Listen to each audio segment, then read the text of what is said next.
Você já se pegou dizendo sim quando na verdade queria dizer não? Já se esforçou demais para satisfazer as expectativas alheias? Então esse vídeo é para você. Hoje nós vamos falar sobre um tema que afeta muitas pessoas, o hábito de sempre tentar agradar os outros.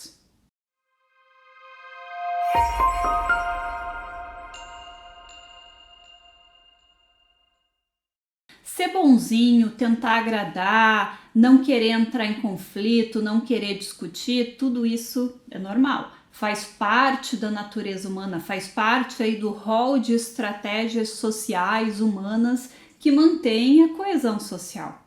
Nós queremos ser bem vistos, bem-quistos. Então, o completo oposto de ser bonzinho, aquela pessoa, digamos, rabugenta, egoísta, que é rude, que não tá nem aí para a consequência do seu comportamento ou reações dela, isso também não funciona, né? O objetivo nunca deve ser passar de bonzinho para palha, né? Alguém que ninguém quer conviver porque a pessoa é insuportável.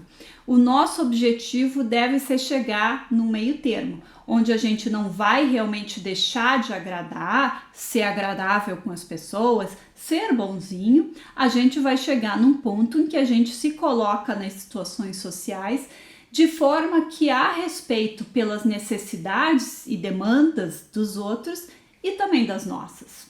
Agradar os outros pode parecer uma forma de manter a harmonia, mas em alguns casos, e principalmente no longo prazo, pode ser prejudicial. Porque o que pega o bonzinho demais é justamente o desrespeito para com as necessidades dele mesmo. Então não é uma questão de dizer não para todo mundo, né? De não agradar mais ninguém e ser antipático. É uma questão de encontrar esse equilíbrio em que você se respeita suas necessidades e preferências e ao mesmo tempo não deixa de ser cordial com os outros e até mesmo fazer as coisas para ser gentil, para agradar quando é coerente. Então vamos começar vendo os problemas de ser bonzinho demais.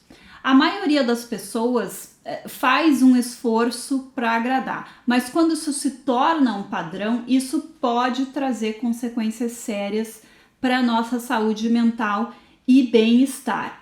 Ao tentar agradar constantemente os outros, nós acabamos colocando as necessidades alheias acima das nossas. Em algumas situações, isso pode ser necessário, coerente, razoável, mas se isso acontece com muita frequência e contra a nossa vontade, isso pode levar ao esgotamento emocional, à perda de identidade e até mesmo ao ressentimento. Aos poucos, isso vai minando a autoestima da pessoa, ela vai se sentindo cada vez menos capaz de ter uma voz própria, de fazer valer a sua vontade. Quando a gente se foca demais em agradar, nós corremos o risco de perder a nossa voz própria. As nossas opiniões, desejos e necessidades são importantes. Se a gente ignora essa voz própria com muita frequência para satisfazer os outros, isso pode resultar em frustração, em uma sensação de vazio e eventualmente uma perda de identidade. Quando a gente perde o contato com essa voz própria, a gente não sabe quem a gente é, né? A gente começa a ter uma sensação de confusão entre a persona pública, social, que a gente usa uma máscara, e a pessoa real, que não consegue manifestar a sua real identidade. Como mudar? A autoestima, ela está na base de um comportamento que valoriza a si mesmo, mas não de uma forma narcisista, de uma forma saudável, em que você conhece a sua voz própria, valoriza quem você é, com seus pontos fortes e fracos, e isso vai te dar força para se impor, para dizer não, né? Porque você está defendendo a sua identidade, os seus interesses, as suas preferências. Agora, autoestima não é uma coisa que se conserta da noite para o dia, né? Não é uma coisa que você vai ouvir no YouTube, vai ler um livro e puf, né? Vai automaticamente ter autoestima.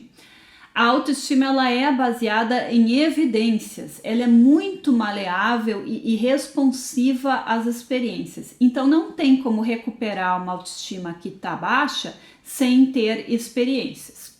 A melhor forma de lidar com isso é ser estratégico, é montar um plano de como você vai forjar experiências que têm alta probabilidade de sucesso e que vão então pontinho por pontinho elevando a sua autoestima. Se tem processos de trauma, de coisas mais sérias do passado, às vezes a pessoa vai precisar trabalhar junto com um profissional e isso pode levar um tempo. Mas à medida que ela recuperar a autoestima dela, isso vai refletir automaticamente na postura dela com os outros. Ela não vai sentir mais tanta necessidade de agradar. Estabelecer limites é crucial. Dizer não é saudável. Isso não significa ser egoísta, né? Mas sim respeitar a si mesmo. Então, à medida que a pessoa vai melhorando a autoestima dela, ela vai naturalmente começando a estabelecer limites. E para fazer isso, a pessoa não precisa ser grossa nem mal educada. Nesse caso, é útil em pessoas que possam servir de modelo, né? Arranjar uma pessoa que possa servir de modelo. Porque a pessoa que é boazinha demais, ela não consegue nem pensar em formas de dizer as coisas que ela quer dizer, sem se impor, né? Colocar limites sem ser grossa. Então ela não consegue visualizar o meio termo. Ou ela é boazinha demais, ou ela pensa que se eu não for boazinha, eu vou ter que ser grossa. Então a pessoa pegar alguns modelos e ver essa pessoa aqui, eu acho que ela tem o tempero ideal, ela sabe colocar limites, mas ela não é grossa. Né? O que ela faz? O que ela diz? Quais são as estratégias de comunicação que ela usa? O que nos leva ao terceiro passo, que é a assertividade. A assertividade é a cereja do bolo que vai salvar a pessoa boazinha demais dela mesma. A assertividade pode ser considerada um dos aspectos mais importantes da habilidade de comunicação. A assertividade é a capacidade de expressar os seus pensamentos, sentimentos e necessidades de forma direta, honesta e respeitosa, sem ser agressivo nem passivo. Ela permite que uma pessoa defenda os seus direitos, crenças, preferências, vontades, mantendo o diálogo com o outro aberto e sendo respeitoso também com o outro. E por que a assertividade é o terceiro passo e não logo o primeiro? Porque a pessoa com uma autoestima muito baixa, ela não consegue ser assertiva, de jeito nenhum. Ela não consegue regular a dose entre ser bonzinho demais e ser grosso ou estúpido com os outros. A assertividade ela se constrói em cima da autoestima e da capacidade de impor limites. E assim como a autoestima, ela vai se construindo e se modulando em cima de experiências de vida. Então, ao passo que a gente pode e deve estudar a assertividade teoricamente, entender como é que ela funciona, a gente precisa partir para a prática, senão ela não vai se desenvolver. E assim como no caso da autoestima, é bom ser estratégico na forma como a gente vai desenvolver isso. E o que eu quero dizer com ser estratégico? Ser estratégico, tenho até o vídeo sobre esse assunto que você pode assistir se você quiser, mas de uma forma resumida, ser estratégico é ser bem proposital e direcionado na forma como você vai tentar fazer alguma coisa. Então, nesses casos, principalmente na autoestima, como ela é baseada em evidências, você não quer arriscar criar mais evidências que reforcem a baixa autoestima, né? Se você se colocar em situações em que você vai arriscar passar vexame, que vão causar uma ansiedade social muito grande, ou em que existe um risco de que você possa ter uma experiência adversa que só vai colocar mais lenha na fogueira, como evidências, né? E eu digo entre aspas, porque na verdade é tudo questão de interpretação. Então, o ser estratégico nesse sentido é você planejar como você vai desenvolver a sua autoestima, a sua assertividade, aprender a impor limites, sem que o tiro saia pela culatra. sem acabar passando por situações que vão complicar ainda mais o que você estava tentando consertar. Então é como você ter que atravessar um campo minado. Você não pode simplesmente sair correndo, porque o risco de você pisar numa mina é muito grande. Então, ser estratégico é você visualizar e então planejar como que você vai atravessar esse campo minado sem ativar nenhuma mina. Tem muita recomendação por aí, principalmente com relação ao desenvolvimento da autoestima, superação da ansiedade social, que estimulam a pessoa a se colocar na chapa quente, né? E enfrentar o que der e vier. Só que isso geralmente não funciona. Se a pessoa está num estado muito retraído, se ela tem uma autoestima muito frágil, qualquer coisinha adversa que aconteça, quando a pessoa faz esse movimento de se expor, né? Ela se medra e volta e retrocede, às vezes acaba numa situação pior do que ela estava antes, né? Ela pisa numa mina no caminho e aí até ela se predispor a tentar de novo, às vezes vai muito tempo.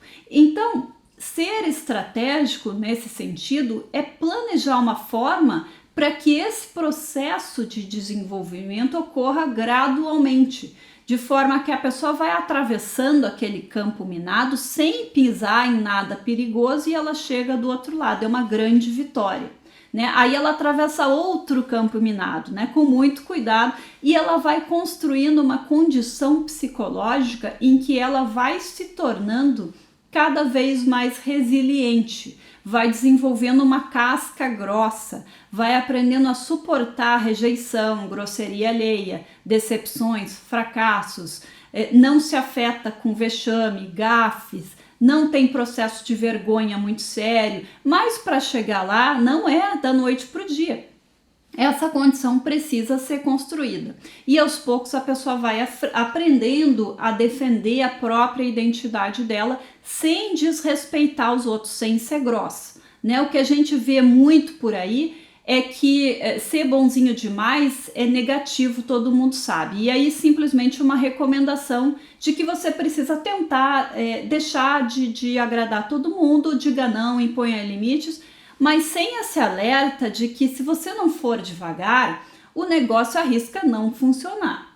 Porque a gente tem que ver aí por que essa condição existe em primeiro lugar. Não é porque a pessoa quer, né? Não é porque ela tem uma preferência por se deixar tirar vantagem e agradar todo mundo em detrimento do próprio bem-estar dela, das preferências dela.